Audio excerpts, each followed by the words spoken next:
500 voix dans la rue. Allez, le mot du jour et des prochains jours. Les échanges ont déjà commencé. Le mot du jour, remaniement, nouvelle phase dans le quinquennat, alors qu'il est le président de la République. Ce livre, on en parlait dans le journal à l'instant, à la presse régionale. Il donne peut-être quelques détails sur les prochaines orientations du quinquennat, je ne sais pas.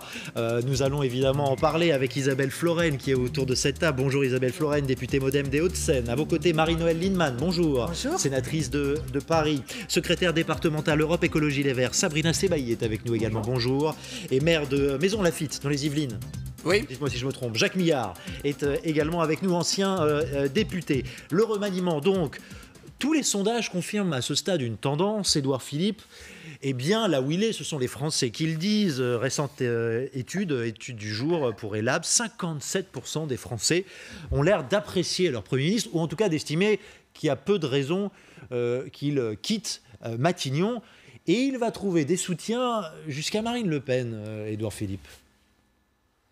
Oui, très certainement, je le garderai. Oui. Bah, écoutez, il est plus populaire que lui. Alors, en quelque sorte, il contribue un peu à la popularité d'Emmanuel Macron, même si celle-ci est très basse. Si c'est pour remplacer Édouard Philippe par Sibeth Ndiaye ou par Brune Poirson, oui, je pense qu'il a intérêt à garder Édouard Philippe, c'est sûr. Voilà. Bon, vous reprenez les mêmes arguments, Isabelle Florennes, que Marine Le Pen pour garder Édouard Philippe à Matignon ? Pas vraiment, mais moi j'écouterai bien les Français, et les Français ont en tout cas approuvé largement, on voit le sondage, ce qu'il a fait durant la crise et la façon dont il a mené notamment la période de déconfinement. Donc ça c'est un beau résultat, et puis il a un très beau résultat également au Havre. Donc effectivement le Premier ministre est conforté, mais ce que je ne peux pas vous dire, c'est que je ne sais pas ce qu'il y a dans la tête du président de la République, personne ne le sait. C'est assez inédit. Reconnaissez-le, avant un remaniement, il y a beaucoup de fuites. Non, oui. Qu'on n'en sache pas plus. Et moi, je pense que c'est une bonne chose que le président garde, son nouveau chemin, en tout cas ses perspectives, qu'il les annonce et qu'il fasse quelques annonces à la presse quotidienne régionale. On en parlera peut-être. Je trouve que c'est une très bonne chose. Il va faire des annonces à la presse quotidienne régionale. Moi, il m'a pas livré de confidence encore, hein, mais je regarderai avec attention demain, c'est son interview, et on pourra en reparler quand le nouveau gouvernement sera nommé, et notamment les choix déterminants qui seront faits pour les 2 ans qui viennent. Bah oui, parce que le casting, il va avec un peu le contenu aussi. Et le casting est déterminant du chemin et de la voie qu'on veut tracer pour la suite. Il y a une question qui ne se pose pas. Est-ce que c'est l'intérêt du Premier ministre de rester avec ce président de la République qui commande un Titanic ? Parce que moi, je serais à la place de ce Premier ministre, je prendrais le large. Parce que je pense que ça ne va pas s'améliorer et que Emmanuel Macron est fragilisé, fortement fragilisé. Donc en réalité, si j'étais Premier ministre, ce qui n'est pas le cas, hein, rassurez-vous, eh bien, je claquerais la porte et je serais peut-être une réelle alternative pour après. Mais s'il reste avec ce président... Ça, c'est parce que vous êtes à droite que vous dites ça. Mais et non, en fait, ça ferait bien vos affaires d'avoir ce candidat vous savez, je vais vous dire une chose. Moi, je n'ai jamais... On porte des masques, mais je n'avance pas masqué. Hein, oui. Ça, c'est clair. Oui. Donc, il est évident. Mais je crois qu'aujourd'hui, l'intérêt du Premier ministre, c'est de ne plus suivre Macron. Donc, en fait, au lieu de poser... on pose la question de savoir si Édouard Philippe est un atout ou un handicap pour Emmanuel Macron. Vous inverseriez la question. Absolument. Sabrina Sebailly, vous en dites quoi ? Oui, écoutez, moi j'ai suivi aussi les sondages qui confortent effectivement M. Édouard Philippe. Alors c'est vrai que dans la gestion de crise, il est apparu comme la personnalité qui, en termes de communication, était beaucoup plus crédible que d'autres personnes du gouvernement qui se sont exprimées tout au long de cette crise, parce qu'on a quand même assisté à plusieurs couacs en termes de communication sur les masques, sur les stocks, sur les tests, sur plein de choses. Et c'est vrai qu'il est plutôt apparu comme quelqu'un qui avait, qui donnait des informations avec le ministre de la Santé, des informations très claires. Donc ça l'a sûrement conforté. Maintenant, moi, je rejoins un peu ce que dit mon collègue à côté. Si on était à sa place, je pense qu'effectivement, M. Macron aujourd'hui est fragilisé. En termes de stratégie, je pense qu'il n'a aucun intérêt aujourd'hui à rester Premier ministre, en tout cas s'il se voit aller vers d'autres fonctions plus tard. Et c'est vrai que le fait qu'aujourd'hui, M. Macron ne parle à personne de ses idées en termes de remaniement, ça prouve encore une fois l'exercice solitaire. Il est quand même dans un exercice très solitaire du pouvoir, en tout cas qu'il applique depuis le début, avec des interventions qu'il fait seul à chaque fois quand il décrète la date du 11 mai pour le déconfinement. il y va tout seul, il prend la décision tout seul et il y va. Donc, il est quand même très solitaire. Ça s'appelle faire de la politique. Avant un conseil de défense, après un conseil de défense quand même. Hein. Enfin, je veux dire, là, il consulte. En tout cas, il a pris de court le gouvernement. Il les a mis à marche forcée pour aller sur cette date du 11 mai quand même. Marine Liman, je vous donne la parole, mais j'aimerais qu'on entende un de vos collègues au Sénat, membre de la majorité. Et écoutez ses arguments. Lui, à l'inverse, se passerait bien d'Édouard Philippe et il explique pourquoi. Moi, je crois qu'il faut un changement profond de gouvernement pour une bonne raison. C'est qu'on s'est pris une déculottée incommensurable à ces élections municipales. Il faut dire la réalité. Quand on perd, on perd. Donc, quelque part, on était un petit peu en dehors. Et il ajoute un autre élément, c'est on a besoin d'empathie et quelque part, Édouard Philippe, il a quelque chose de trop techno. Qu'est-ce que vous en dites ? Enfin bon, moi je ne trouve pas qu'Édouard Philippe a quelque chose de trop techno. Personnellement, comme individu, je pense que c'est quelqu'un de compétent, de rigoureux, assez clair sur ses choix. Clairement à droite, il l'a toujours dit. Il a fait une politique de droite et il l'a assumé. Donc moi personnellement, ce qui me heurte dans le système, c'est que quand un grand pays comme la France doit aborder une crise aussi lourde que celle que nous avons à affronter aujourd'hui, le seul débat procède de bon vouloir du président de la République, de savoir s'il faut réorienter la politique de la France, dans quelle direction, par rapport à sa prochaine réélection. Vous voudriez que ça se passe comment ? Moi, je pense qu'il faudrait qu'il y ait quand même des vrais débats parlementaires sur l'orientation dont la France a besoin. Et ensuite, le président de la République doit tirer les conséquences de l'orientation qui est souhaitée. Mais ça prend quelle forme, ça ? Un débat parlementaire avec des orientations, un travail parlementaire. Il consulte les présidents de chambre. Rien n'empêcherait d'avoir un débat parlementaire sur la sortie de crise avec soit une proposition émanant d'Édouard Philippe sur comment il voit la prolongation et du président de la République. S'ils ne se mettent pas d'accord sur ce qu'il faut proposer au Parlement, ils nous l'expliquent qu'ils ne sont pas d'accord. Et le président choisit une autre ligne. Mais en tout cas, aujourd'hui, ça ne peut pas être cette espèce de truc, comment pour la prochaine présidentielle je vais, etc. Donc moi, personnellement, je n'ai pas d'avis, si ce n'est que je pense qu'il faut qu'on revienne sur des grandes réformes qui ont été des vrais dangers par rapport à notre modèle social et qui sont inadaptées. Déjà, elles l'étaient avant, mais elles le sont encore plus au regard, comme les retraites ou la CEDIC, par exemple. Mais, la réforme de l'assurance chômage, voilà. Et je vois mal celui qui les a faites vous dire que non, il faut les mettre au placard et repartir. Donc moi, personnellement, si vous me demandez, je pense qu'il faut un changement. Mais au fond, le vrai changement, c'est est-ce que Macron a décidé de sortir de la voie dans laquelle il était jusqu'à présent ? Je n'y crois pas. Voilà. Je voudrais juste dire, je rebondir sur ce que vient de dire Mme Liman, c'est que je crois que ce qui manque à ce pays, c'est à nouveau retrouver un ministère de la prospective. Le plan. Alors on l'appellerait plus le plan, etc. Parce que je suis tout à fait d'accord avec toi, c'est que on gouverne un peu trop dans l'immédiateté. On le voit pour et il faut une prospective et il faut que ça soit nourri par un ensemble d'acteurs. Il faut qu'il y ait les syndicats, il faut qu'il y ait les intellectuels, il faut qu'il y ait l'administration, il faut qu'il y ait les entreprises. On avait, au temps du plan, des documents dans lesquels, je dirais, ça faisait choc les idées. Et on voyait, il faut retrouver l'aménagement du territoire, tout un tas de choses qui ont été passées à la trappe ces dernières années par divers gouvernements. Alors, j'aimerais aussi qu'on voit aussi que les priorités des Français, ils ont été interrogés sur ce point aussi. C'est vrai que depuis dimanche et la victoire dans les grandes villes de partis écologistes, on entend beaucoup parler de politique plus verte. Quand on interroge les Français, ils nous disent à 65%, regardez, l'emploi et la reprise économique, c'est notre priorité, derrière la santé, évidemment avec la crise que nous traversons, la réduction des inégalités. L'environnement vient, si je puis dire, qu'en 4e position. Alors, vous me répondrez, on peut faire de l'écologie avec tout ça à la fois, créer de l'emploi, assurer la santé, etc. Mais est-ce que ce n'est pas aussi le signe qu'il ne faut pas donner forcément une tonalité si verte que ça, parce que c'est beaucoup ce qu'on entend au futur gouvernement. Je ne sais pas ce que vous en pensez. Écoutez, moi, en tout cas, ce qui est certain, c'est que dimanche, les Français ont parlé dans plusieurs grandes villes et ils ont mis, en tout cas, des maires écologistes à la tête de leur municipalité. Ça, c'est une certitude. Maintenant, quand on dit, on fait un sondage à la sortie d'une crise qui n'est pas encore totalement finie, effectivement, on est dans une crise économique, sociale, sanitaire. Donc, l'emploi, forcément, c'est une préoccupation primordiale aujourd'hui des Français. La santé, bien évidemment, on est encore dans la crise du Covid, n'est pas terminée. Et pour moi, il n'y a pas d'opposition entre l'écologie, l'emploi, l'économie ou la santé. Tout va ensemble.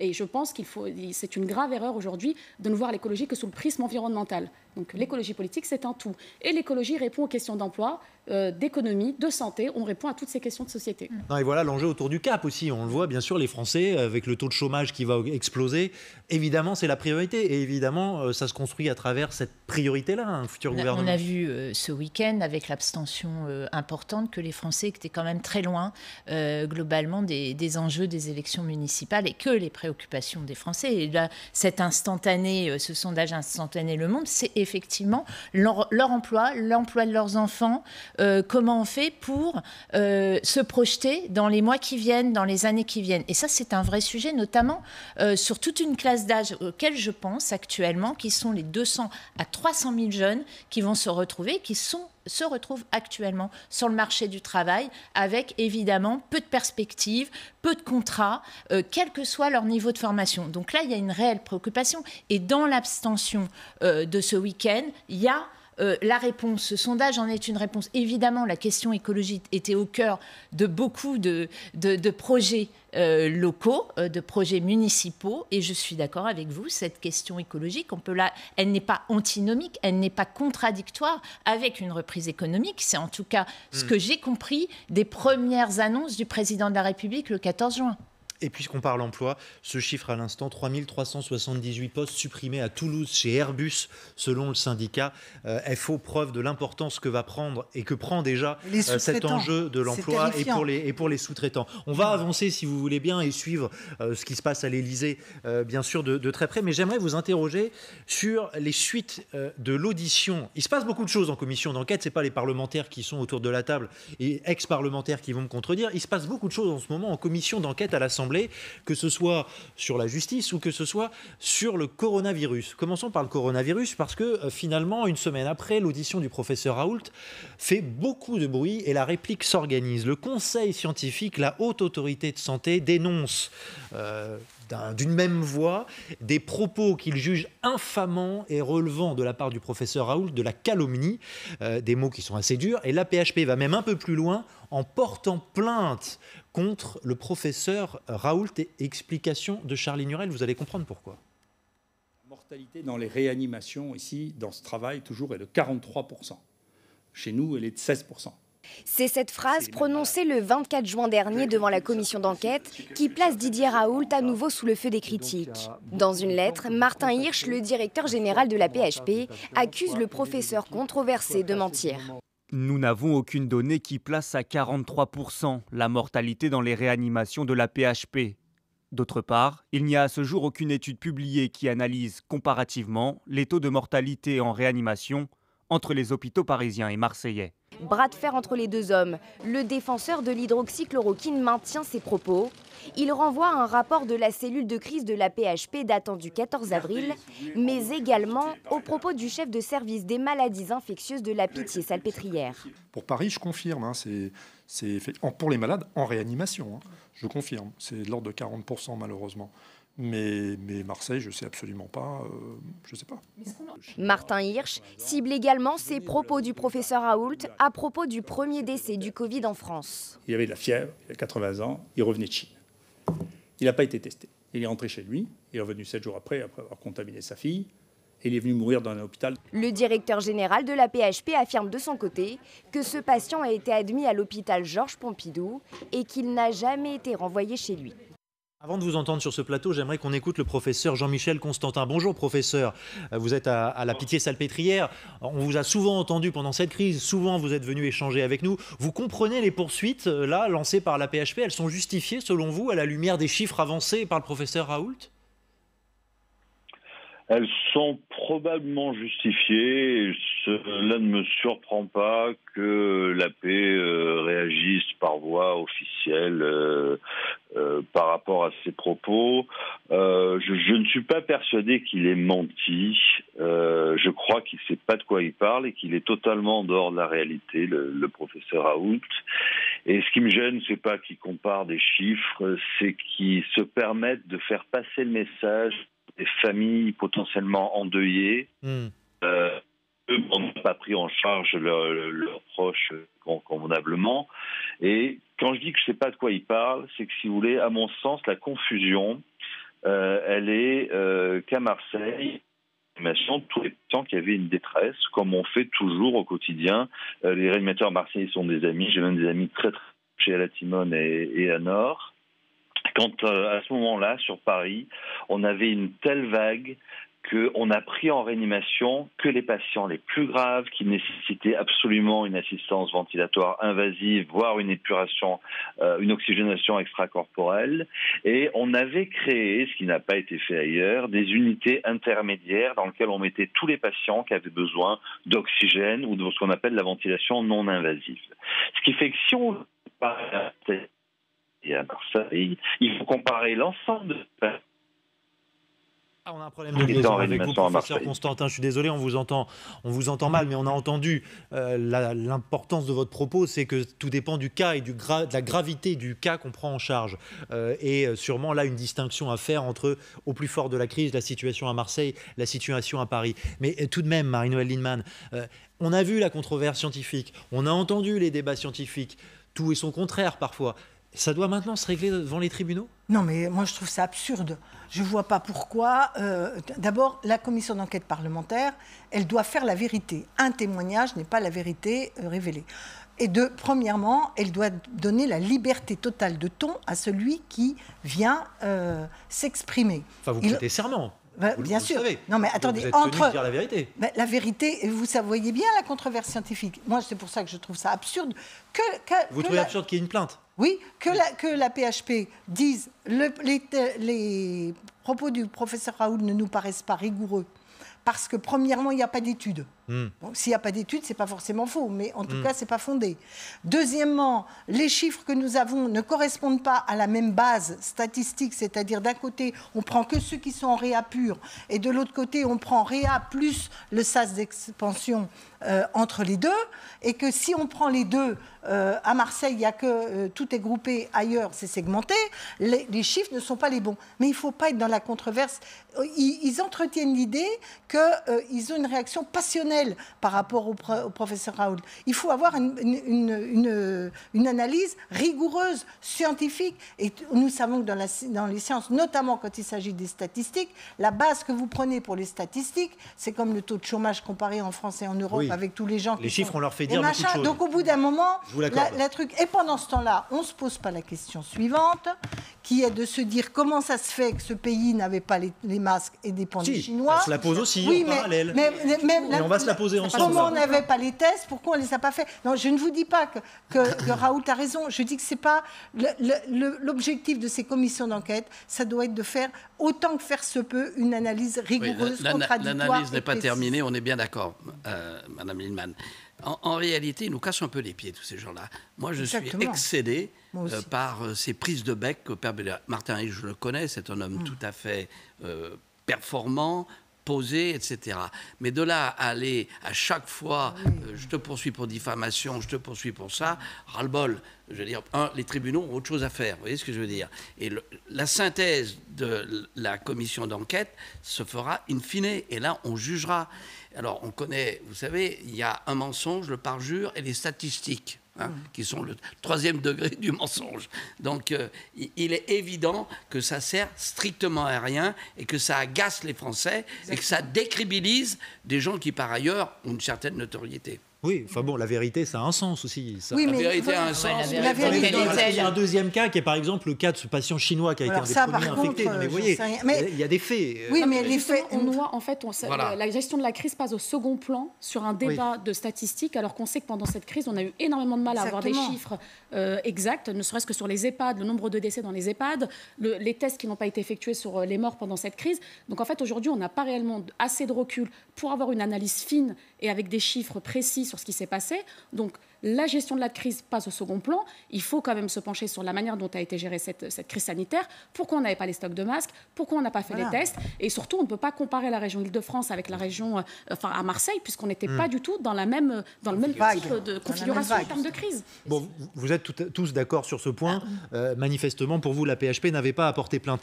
On apprend beaucoup de choses dans cette commission d'enquête. Et j'aimerais qu'on revienne également sur ce qu'a dit Roselyne Bachelot hier. Auditionnée en tant qu'ancienne ministre de la Santé, elle a répondu à cette même commission d'enquête sur le coronavirus devant laquelle Didier Raoult s'est présenté. Interrogée sur la question des gestions de stock, elle a estimé qu'un ministre devait être au courant de tout. Ça, c'était une manière de répondre à Agnès Buzyn. Et puis, elle a ajouté ceci concernant les médecins, en se mettant dans une situation d'avant-crise. Je tiens à ce que les choses soient claires. Pas en situation de cœur de crise, mais d'avant-crise. J'ai entendu un représentant d'un syndicat de médecins dire « Nous n'avions pas de masque dans nos cabinets, mais enfin, des médecins qui n'ont pas de masque dans leur cabinet, qui ne se constituent pas un stock. Nous n'avions pas de blouse, mais enfin, pourquoi les médecins ne portent plus de blouse ? Mais qu'est-ce que c'est que c'est dans ce pays de Pasteur ?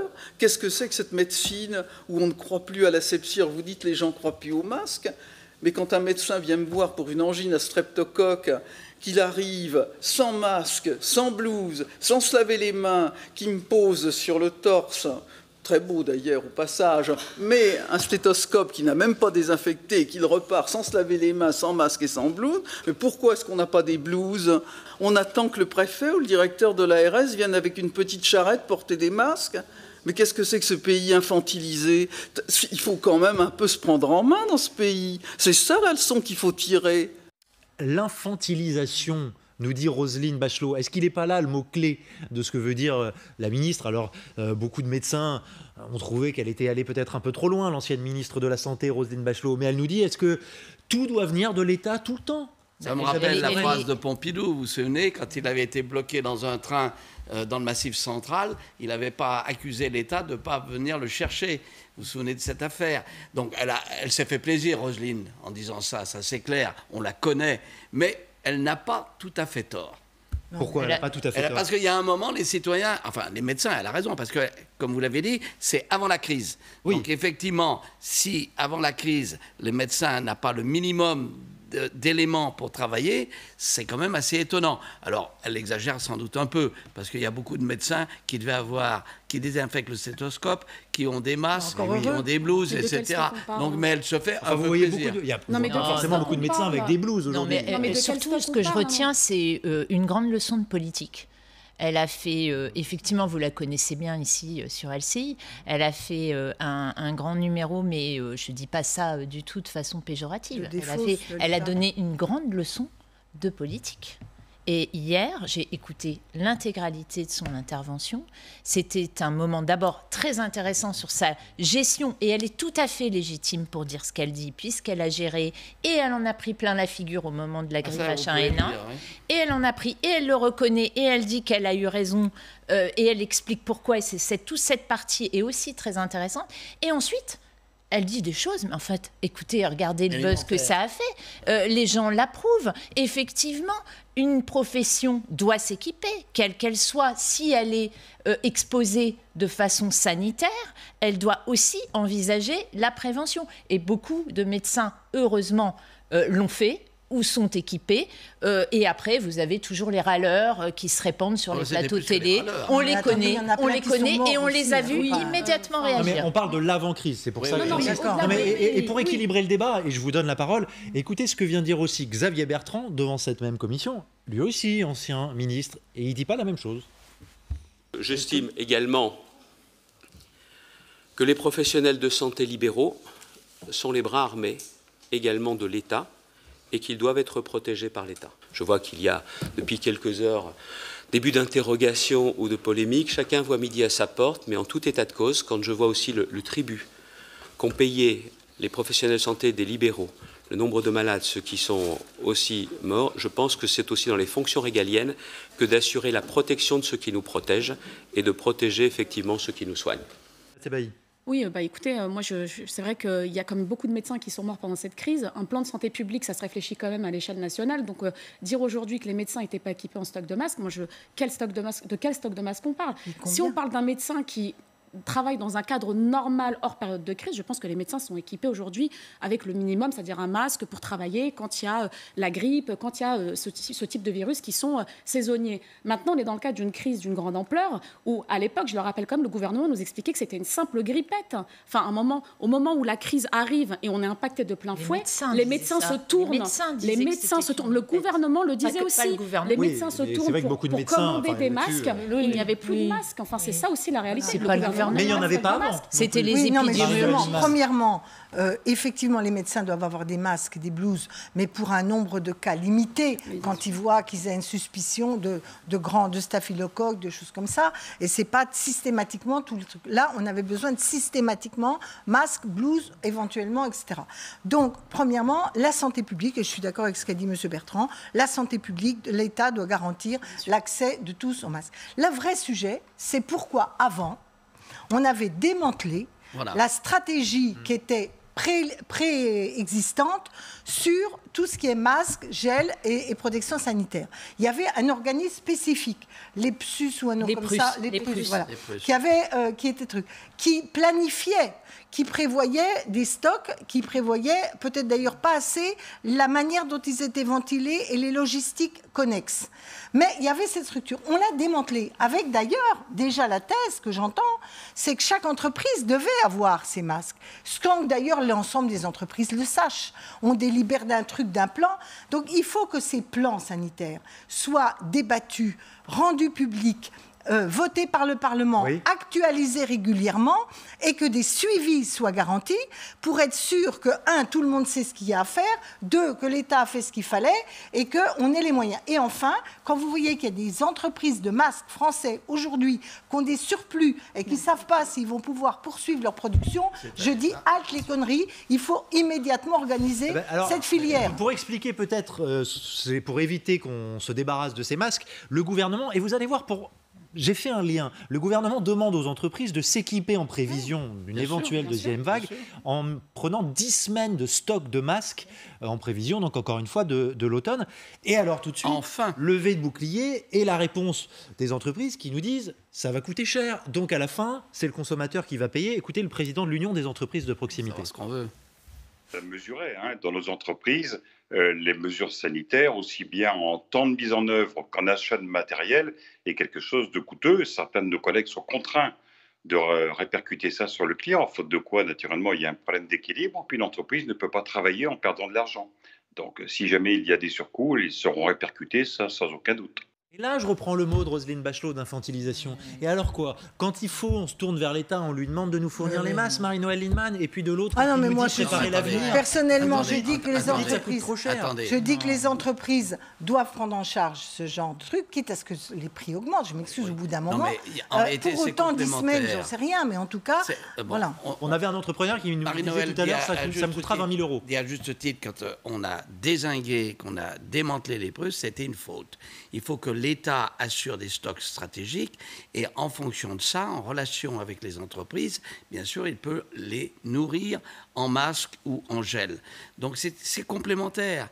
Mais le problème, c'est qu'il faut un service public qui soit adapté à la pandémie et à d'autres calamités. Et c'est ça qui a posé problème.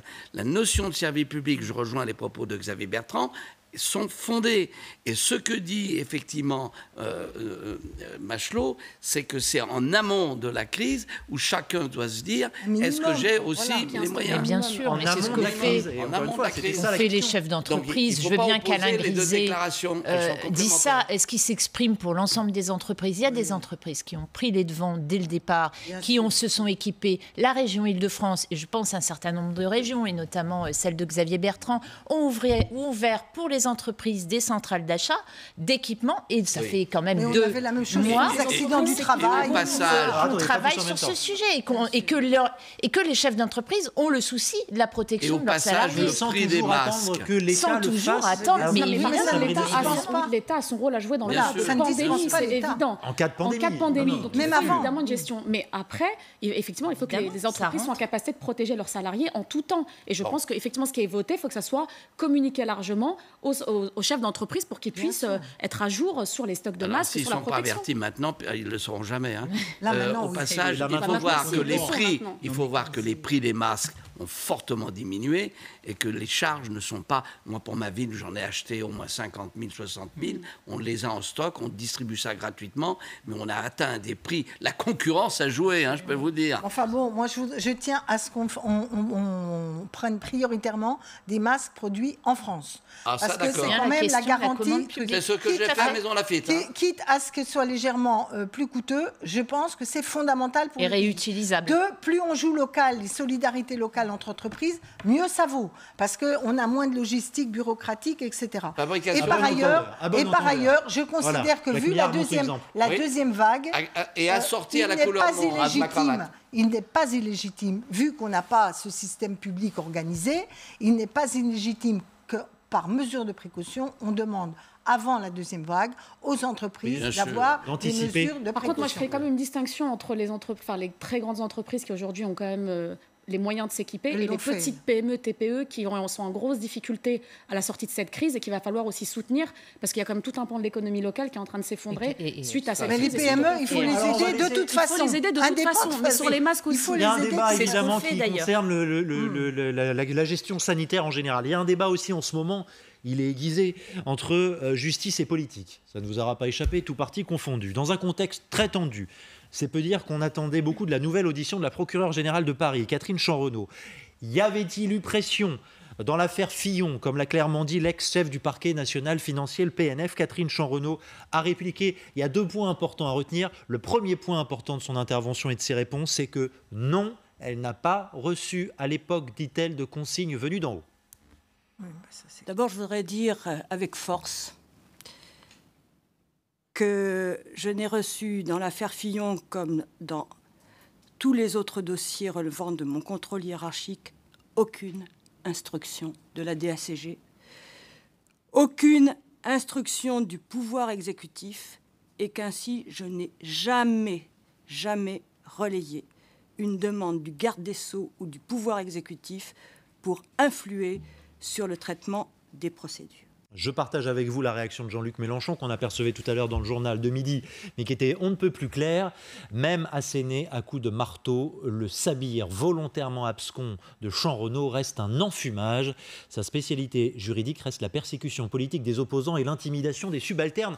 Je rappelle qu'on prête serment, encore une fois, devant une commission d'enquête parlementaire et qu'on est censé dire la vérité. Jacques Millard, quand vous entendez... On a une crise majeure de la justice. Et c'est dramatique pour le pays. Car la justice, c'est la pierre d'angle, je dirais, d'une société démocratique. Donc il y a une politisation, une dérive d'un certain nombre de juges, certains, qui portent atteinte à l'institution. Et ce que disait Dupond-Moretti, en parlant de Madame Moulette, c'est qu'elle a choisi ses termes, elle a dit ce qu'elle avait à dire, qu'elle avait eu, je dirais, des demandes de renseignement en permanence, sous serment. Et ensuite, elle se rétracte. Donc il y a un problème. Quand vous avez le mur des cons, quand vous avez une accélération dans l'affaire Fillon, je ne vais pas défendre Fillon sur le fond, parce que je n'ai pas beaucoup aimé ce qui s'est passé. Deuxièmement, que vous avez effectivement ensuite l'histoire des fadettes avec les avocats, ça fait beaucoup. Non mais ça fait beaucoup, mais là vous avez la procureure générale de Paris qui vous alors dit elle dit, aucune consigne. D'accord, là elle l'a dit sous serment, bon. Voilà, si elle amène la preuve. Jean-Luc Mélenchon, visiblement, il en doute. Oui, mais bon, c'est Mélenchon. Jean-Luc Mélenchon, il ne dit pas qu'elle a fait un faux témoignage. Non, il dit que c'est un enfumage. Il dit que c'est de l'enfumage. Excusez-moi, alors là, après, on peut jouer sur les mots. Mais non, mais ce n'est pas du tout la même chose. La réalité, moi, je n'ai pas entendu tout le truc, mais elle n'a pas répondu, à mon avis, de manière claire sur les raisons pour lesquelles elle-même a demandé son propre chef. Voilà. Parce qu'à la limite, je crois... Si, elle répond là-dessus en disant c'est normal. Non. Oui, ben non, justement, pour que Mme Moulette dise le contraire, c'est qu'il y a un problème. C'était pas normal, c'est que c'était bien différent. Voilà. Hein. Donc, et pourquoi c'était différent? Et pourquoi une telle accélération en plein rush? Je ne vais pas défendre Fillon, personnellement, je pense à défendre... Mais pourquoi en plein rush présidentiel, elle bouscule sans arrêt l'institution pour accélérer. De la même manière... Ça, elle a une réponse. Alors, on va l'entendre. Pourquoi accélération? Pourquoi est-ce que ça va vite à ce moment-là? Parce que c'est un reproche qui lui est fait. Réponse. On peut toujours contester cette rapidité ou revendiquer une trêve, qui d'ailleurs n'est pas dans la loi. pendant la campagne électorale, qui d'ailleurs n'avait pas officiellement commencé. Mais à 3 mois de l'élection présidentielle, il n'était pas illogique de procéder à des premières vérifications qui, au demeurant, si elles s'étaient avérées négatives, auraient pu avoir pour effet de lever toute suspicion à l'égard des personnes mises en cause. S'il n'y avait rien à reprocher à François Fillon, mais d'accord, mais ça je connais. tout de suite. Non. Pourquoi non Mais pourquoi 2 poids 2 mesures? Voilà. Pourquoi 2 poids 2 mesures? Parce qu'au moins sur un truc, je suis d'accord avec Mélenchon. Mélenchon est alors récurrent dès qu'il y a un truc. Ah, mais quand même, peut-être que pendant ce temps-là, on sait qu'une partie des comptes de Macron n'était pas non plus d'une transparence et même a été contestée. Il n'y a jamais de. Il n'y a pas d'affaire. Vous voyez ce que il n'y a pas de procédure. Bah pourquoi il n'y a pas de procédure? Pourquoi, par exemple, la procédure de Mme Pénicaud est toujours aussi lente? Pourquoi? Et celle du président de l'Assemblée nationale. Pourquoi c'est très lent pour eux et c'est très rapide pour d'autres? Voilà. Donc je ne veux pas juger. C'est pas crédible. Si, vous le faites, Marine Liman. Oui, ce que je constate, c'est qu'il y a 2 poids 2 mesures. Et du coup, voilà, la vraie question, c'est l'indépendance du parquet vis-à-vis de l'exécutif. Je constate, et on en débat tous les jours sur ce plateau en ce moment, parce qu'il y a des affaires nouvelles tous les jours, qu'en fait, quelle que soit la parole portée, en l'occurrence, c'est la parole aujourd'hui de la procureure générale de Paris, il y a un doute. Parce que cette parole, elle est mise en doute. Non, mais attendez, ce qui n'est pas mis par vous, représentants politiques. Non, mais attendez, ce qui n'est pas mis en doute, ce qui n'est pas mis en doute, c'est que je connais un certain nombre de mes collègues qui ont eu maille à partir, et que cette femme, je le dis comme je le pense, elle est de la procureure générale, elle poursuit sa propre politique, et elle est assez déterminée à flinguer. C'est aussi simple que ça. Donc c'est un juge politique. Et c'est pas un juge, elle met en accusation. Procureur général, le parquet n'est pas un juge. Il met en accusation. Oui, et en accélérant d'elle-même, il faut savoir que d'elle-même, elle a véritablement la force de caractère de vouloir véritablement se payer quelques politiques. Oui, mais les politiques sont des justiciables comme tout le monde. Mais d'accord, mais il y a des moments, personne ne dit ça. Personne ne dit ça. Moi, je suis désolée. Il y a 2 catégories de politiques. Les politiques sont des justiciables comme tout le monde. Je suis désolée. On peut poser la question de l'indépendance du parquet vis-à-vis du pouvoir de l'exécutif. Ça, c'est évident. Je sais qu'il y en a qui ont la tentation à chaque fois de demander la suppression du parquet national des financiers. Donc, c'est aussi ça derrière. Des avocats comme des politiques. Je rappelle quand même que c'est ce qui permet aujourd'hui de traiter la délinquance à col blanc. Donc, c'est quand même assez important. Oui, mais si, quand même, parce que derrière, c'est aussi ça qui est sous-jacent. Et je suis désolée, les hommes politiques sont des justiciables comme tout le monde. Personne ne le nie. Et madame. on ne doit pas changer le calendrier parce que... Mais ce n'est pas ça, c'est ce que Marie-Noël vient de dire. Comment se fait-il que des procédures sont lentes et que d'autres sont hyper accélérées? Je pense que les politiques sont des justiciables comme les autres. Bien sûr. Simplement, on voit bien que l'usage d'un calendrier et d'un rythme ne peut pas être différent selon une affaire ou une autre. Parce que là, pour le coup, ça peut avoir un impact politique. Il faut un traitement équitable. Et donc, il faut absolument veiller. Et donc, vous n'entendez pas les arguments que vient d'avancer la procureure générale de Paris sur la célérité du. Si la mise en si François Fillon avait été il était juste candidat à la présidentielle, François Fillon. C'est la question. De toute façon, Fillon, il y avait un problème. Il y avait quand même un problème. François Fillon a gagné les primaires de l'UMP et de la droite en se présentant comme le candidat de toutes les vertus et de la transparence politique. Mais ça, c'est de la morale. Mais moi, je vais vous dire... Oui, c'est de la morale, monsieur. Oui, c'est de la morale. C'est comme ça que les Français jugent. Sauf qu'il y a un moment, quand on se dit... imaginez-vous le général de Gaulle mis en examen. Quand même. Il a... Ça a été le problème. Quand vous vous présentez comme ça devant les électeurs, ça relève de la morale. Il a mélangé. Il s'est présenté comme le candidat de la morale en politique. Après la campagne électorale, on aurait dit que le parquet aurait qu'est-ce qui se passe? La morale, elle lui revient dans la figure. La morale lui revient dans la figure avec cette affaire qui sort. Et effectivement, les choses s'emballent. Mais il était quand même candidat à l'élection présidentielle. Mais il aurait été battu quand même. Donc, vous parlez du clan Fillon. Le clan Fillon, c'est pas l'ensemble des parlementaires ou des élus LR. Vous avez aussi tous ceux que vous n'entendez pas aujourd'hui, qui vous disent notre élection présidentielle, cette élection que nous ne pouvions pas perdre, je parle de la droite, on l'a perdue à cause de lui. Il nous l'a volée parce que beaucoup n'étaient pas au courant de ce qu'il avait fait. Je suis bien payé pour le savoir. Pardon, mais je suis bien payé pour le savoir. Je vous regarde. Il a fait un certain nombre de fautes, dont cette histoire de dire qui imagine le général de Gaulle mis en examen, alors qu'il fallait rassembler la famille. On ne fait pas des attaques en dessous de la ceinture.